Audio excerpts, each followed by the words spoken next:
श्रीराम समर्थ. सद्गुरू श्री ब्रह्मचैतन्य गोंदवलेकर महाराज यांचे प्रवचन 6 मे. स्वार्थ आवरल्याने परस्पर प्रेम वाढते. परस्परात प्रेम वाढवण्यासाठी काही गोष्टी आवश्यक आहेत. 1. बारीक सारीक गोष्टींकडे दुर्लक्ष करून प्रत्येकाच्या स्वभावाला थोडी थोडी सवलत ठेवावी, म्हणजे द्वेष वाटणार नाही. 2. सर्वांना प्रेमाची अशी जी एखादी जागा असेल त्याकडे दृष्टी ठेवावी. 3. कोणतीही सूचना सांगायची झाली तर त्या व्यक्तिविषयक न बोलता नम्रतेने आणि गोड शब्दात सांगावी. 4. अत्यंत महत्त्वाची गोष्ट, जी मध्ये या सर्वांचा बऱ्याच प्रमाणात अंतर्भाव होतो अशी बाब, म्हणजे स्वार्थाला आळा घालणे. म्हणजे मी स्वतः जितका माझ्याकरिता आहे असे वाटते त्याच्याही पेक्षा जास्त मी दुसऱ्याकरिता आहे असे वाटणे ही होय.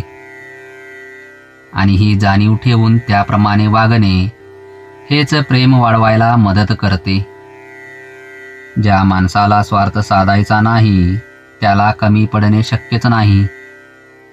जिथे निस्वार्थीपणा आहे तिथे भगवंताला पुरवठा केलाच पाहिजे.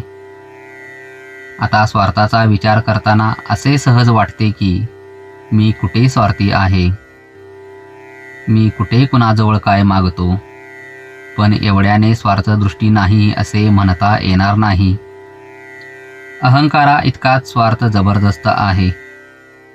त्याच्या मुळ्या इतक्या खोल आणि सूक्ष्म असतात की त्यांचा पत्ताच लागत नाही.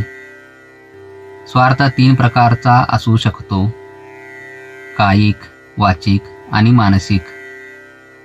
देहाला दुसऱ्या निमित्त कष्ट न होतील इतक्या काळजीने वागणे हा कायिक स्वार्थ म्हणतात.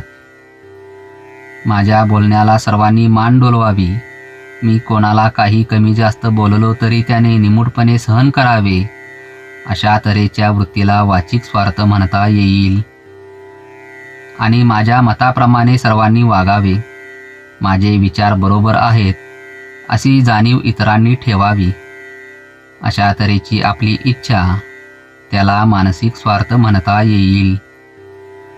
आता मी माझ्याकरिता जितका असेन त्याहून जास्त मी दुसऱ्याकरिता आहे असा विचार केला तर असे दिसून येईल की मी जेवढी मला स्वतःला सवड ठेवतो तेवढीच किंवा त्याच्याहून थोडी जास्त सवड दुसऱ्याला ठेवणे जरूर आहे.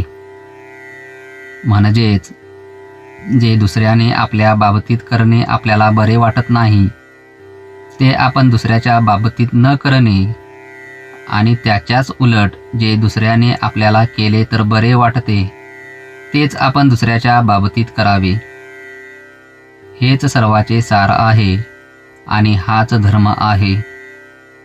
आपण जगावर प्रेम केल्याशिवाय परत प्रेम मिळणार नाही. आपण पुष्कळांच्यावर प्रेम केले तर आपण एकटेच त्यांचे करतो, पण प्रसंगाला ते सर्व आपल्याला मदत करतात. पण पुष्कळांचा झाला तोच भगवंताचा झाला असे समजावे. जय जय रघुवीर समर्थ. आजचे बोधवाक्य: जो निस्वार्थी बुद्धीने प्रेम करतो त्याला आनंद खास मिळतो. श्रीराम समर्थ.